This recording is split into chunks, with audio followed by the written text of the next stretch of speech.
IPL देखना मना है। आईपीएल कौन नहीं देखता, सब देखते हैं। लेकिन हिंदुस्तान में एक ऐसा भी शहर है जहां आईपीएल देखना सख्त मना है। ढोलकपुर, जहां सालों से ना तो कोई आईपीएल देखता है और ना ही टीवी पर आईपीएल के मैच दिखाए जाते हैं। कुछ साल पहले जिन जिन लोगों ने आईपीएल का मैच देखा, उन सभी की अपने अपने घरों में एक साथ एक ही वक्त रहस्यमयी मौत हो गई। उन्हें किसने मारा, उनका हत्यारा कौन था, ये आज भी एक सवाल है। हत्याएं आईपीएल देखने वालों की ही हुई थी, इसीलिए ढोलकपुर प्रशासन ने आईपीएल देखना बैन कर दिया।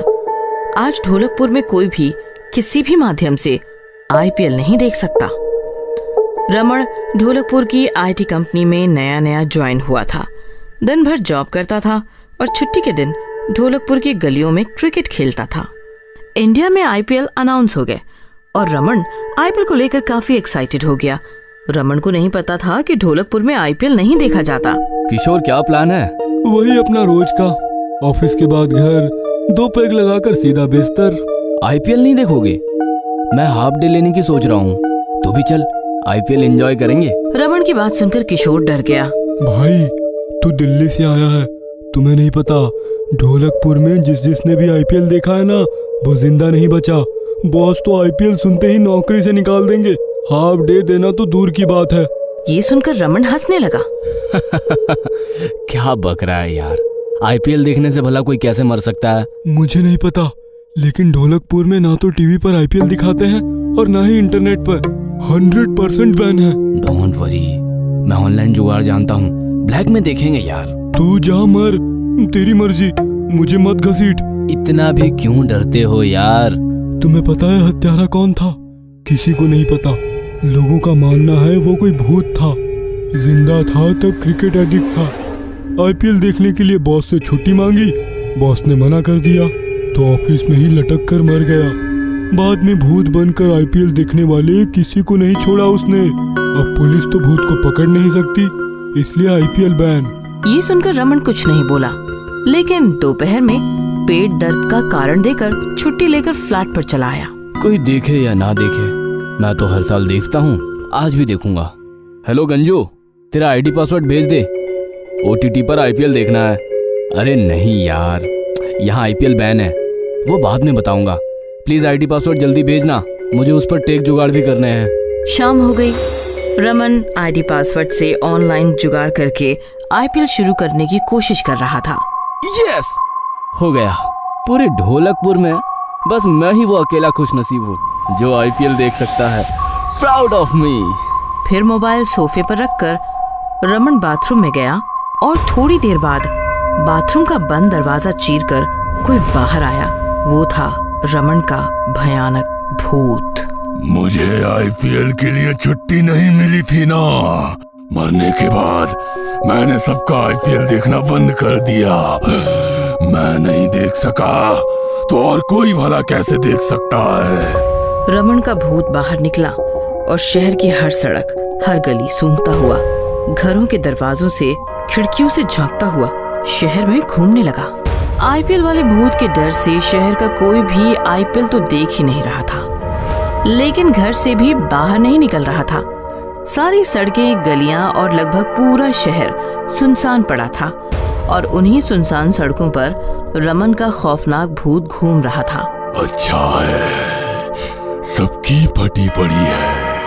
अब मैं फ्लैट पर जाकर आईपीएल एंजॉय कर सकता हूँ। तभी अचानक रमन के भूत ने कुछ महसूस किया। ये क्या? ये हवा मुझे बता रही है कि शहर में कोई तो ऐसा है जो आईपीएल देख रहा है। ये हवा तो मेरे ही घर की तरफ से आ रही है। चलकर देखता हूँ और जो होगा उसका काम तमाम करता हूँ। ऐसा सोचकर रमन का भूत उस दिशा में तेजी से उड़ता हुआ निकल पड़ा। इधर रमन के घर में किशोर आया था और वो सोफे पर बैठकर रमन के मोबाइल में आईपीएल एंजॉय कर रहा था। रमन, आ जा यार, कितनी देर बैठा रहेगा बाथरूम में? जीतू की बैटिंग है, क्या मार रहा है सबकी। अच्छा जुगाड़ किया यार तूने। अब बस ये मैच टीवी पर देख सके ऐसा कोई जुगाड़ कर। मोबाइल स्क्रीन पर मजा नहीं आ रहा यार। तू सोच रहा होगा ना कि मैं तो आईपीएल देखने के खिलाफ था, फिर मैं अचानक तेरे साथ आईपीएल देखने क्यों आ गया, है ना? अरे यार, मैं भूत से नहीं डरता। भूत कुछ नहीं होता यार, लेकिन क्या करे, शहर में माहौल ही ऐसा है। बैन ही कर दिया आईपीएल, इसलिए मुझे भी डरने का नाटक करना पड़ा। आजा यार, ड्रिंक्स भी लाया हूँ। किशोर मैच एंजॉय कर रहा था कि तभी बाथरूम का दरवाजा खुल गया और रमन का भूत किशोर के पीछे आकर खड़ा हुआ। आजा बैठ, जीतू की बैटिंग देख। किशोर ने पीछे खड़े रमन की तरफ देखा तो उसकी सांस रुक गई, उसके पसीने छूटने लगे। रमन, तू भूत है? रमन के भूत ने गुस्से में किशोर की गर्दन पकड़कर उसे हवा में ऊपर उठाया। किशोर छटपटाने लगा। हाँ, मैं ही हूँ रमन, और मैं ही हूँ वो भूत जिसने कुछ सालों पहले आईपीएल देखने वाले सबको मार दिया था। मैं वही एम्प्लॉय हूँ जिसने आईपीएल देखने के लिए छुट्टी ना मिलने पर ऑफिस में ही फांसी लगाकर खुदकुशी कर ली थी। इतने साल मेरे डर से किसी ने आईपीएल देखना तो दूर, देखने का सपना भी सपने में नहीं देखा। और आज तू मेरे ही घर में मेरे ही मोबाइल में आईपीएल देख रहा है। किसने कहा भूत नहीं होते? देख मेरी तरफ, भूत होते हैं, और कैसे होते हैं ये अब मैं तुम्हें बताऊंगा। ऐसा कहकर भूत ने किशोर की गर्दन जोर से दबाई और उसे तड़पा कर मार दिया। आईपीएल का भूत। रात के 12 बज चुके थे। आईपीएल शुरू होने में बस कुछ चंद घंटे बचे थे। जयपुर सुपर किंग के कप्तान रणधीर शर्मा ग्रैंड होटल के बिस्तर पर खर्राटे ले रहे थे। अचानक होटल के सारे लाइट्स ऑफ हो जाते हैं और रणधीर शर्मा के कमरे में रोते रोते कोई प्रवेश करता है और सोए हुए रणधीर शर्मा से कहता है, तुमने मुझे टीम के बाहर निकाल कर रुलाया है, गंदा पॉलिटिक्स किया है मेरे साथ। देखना कल मैच में मैं तुम्हें कैसे रुलाता हूँ। ऐसा कहकर जोर जोर से हंसने लगता है।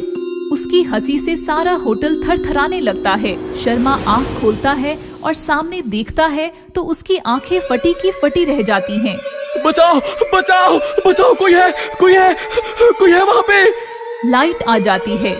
रणधीर शर्मा के पीए मनसुख तिवारी सिक्योरिटी गार्ड्स के साथ रणधीर के कमरे में भागते हैं। क्या हुआ सर? आपकी चीख मैंने सुनी।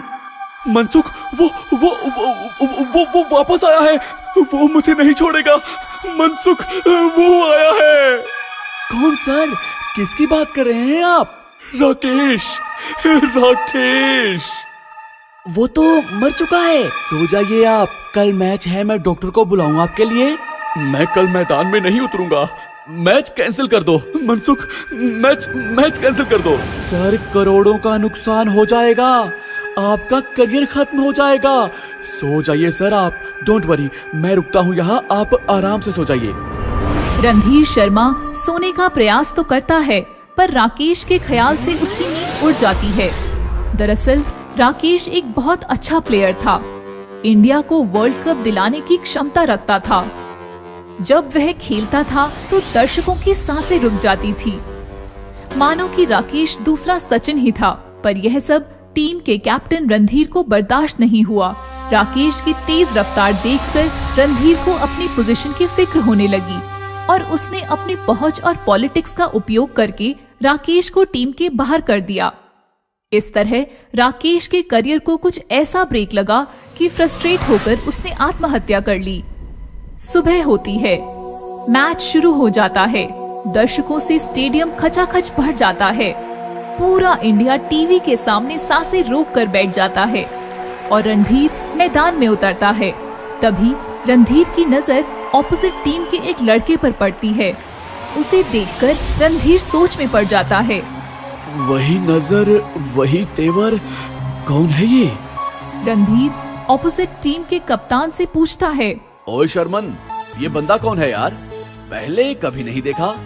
ये हमारा सरप्राइज पैकेज है तुम लोगों के लिए, देखना ये कैसे धोता है तुम लोगों को। टॉस होता है। हाथ में बल्ला उठाए ऑपोजिट टीम का वही लड़का ओपनिंग करता है। रणधीर बॉलिंग करने उतरता है। रणधीर पहला बॉल डालता है तो वह लड़का बल्ला घुमाकर बॉल आसमान में ऐसा उछालता है कि मानो बॉल आसमान निकल गई हो। बॉल वापस ही नहीं आती। सारे हैरान हो जाते हैं। तभी वह लड़का रणधीर की तरफ देखकर मुस्कुराता है। वही आंखें, वही अंदाज, वही मुस्कुराहट, ऐसा शॉट तो राकेश ही मार सकता था। तभी यकायक उस लड़के में रणधीर को राकेश का भूत दिखता है और रणधीर बुरी तरह घबरा जाता है। ये मैच रोक दो, वो मुझे मार देगा। मैं नहीं खेलूंगा। अरे ये क्या, कैप्टन रणधीर अचानक से ऐसे क्यों बर्ताव करने लगे हैं? रोक दो, ये मैच रोक दो, ये मैच रोक दो। रणधीर की हालत देखकर टीम के मालिक रणधीर के पास आते हैं। क्या हुआ? क्या पागलपन है? सर, राकेश वापस आया है, वो मुझे मार देगा।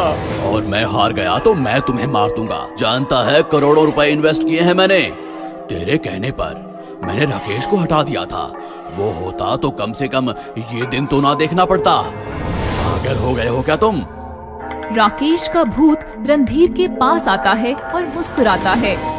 देखा, मैंने कहा था ना, अब मैं तुम्हें नहीं छोड़ूंगा। मैं वापस आया हूँ सिर्फ तुम्हारे लिए, और मुझे सिर्फ तुम ही देख सकते हो, बाकी कोई नहीं। ऐसा कहकर हंसते हुए बैटिंग करने निकल पड़ता है। रणधीर बुरी तरह डर जाता है पर वह कुछ नहीं कर सकता। रणधीर कांपते कांपते बॉल फेंकता है तो राकेश का भूत जोरदार पलटवार करता है तो बॉल सीधे राकेश के पेट में आकर लगती है। राकेश जमीन पर गिर जाता है। स्टेडियम तालियां और चीखों से गूंज जाता है। रणधीर समझ नहीं पाता कि उसके जख्मी होने के बावजूद भी यह शोर कैसे।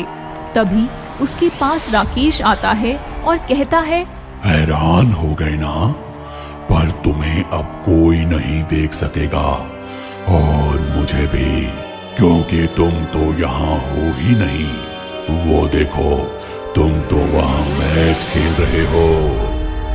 रणधीर देखता है तो वह बॉलिंग कर रहा होता है। ये कैसे हो सकता है? मैं तो यहाँ हूँ। फिर वो कौन है? सब मेरी माया है। वो तुम्हारा क्लोन है। लोग उसे देखते रहेंगे और मैं इधर तुम्हें बीच ग्राउंड में ही निपटा दूंगा। मैं चाहता तो तुम्हें कल रात को ही मार सकता था, पर मुझे तुम्हें यहीं मारना था, इसी ग्राउंड पर। राकेश का भूत घायल रणधीर को बल्ले से मारने लगता है। रणधीर चीखने चिल्लाने लगता है, फिर भी किसी का उस पर ध्यान नहीं जाता। सब लोग रणधीर के क्लोन को ही रणधीर समझ बैठे हैं और इधर राकेश रणधीर को मारकर घायल कर देता है। अचानक रणधीर का क्लोन गायब हो जाता है। सब हैरान हो जाते हैं। अरे ये क्या, रणधीर कहाँ चला गया? वो तो बॉल लाने गया था ना? लगता है डर कर भाग गया होगा। लगता है रणधीर शर्मा हार के डर से मैदान छोड़कर भाग गए हैं और उन्होंने जीत अपोजिट टीम की झोली में डाल दी है। रणधीर के फैंस चिल्लाने लगते हैं, रणधीर शर्मा भगोड़ा है, रणधीर शर्मा, हाय हाय। यह सुनकर घायल रणधीर दम तोड़ देता है। इस प्रकार राकेश का भूत रणधीर से अपना बदला ले लेता है।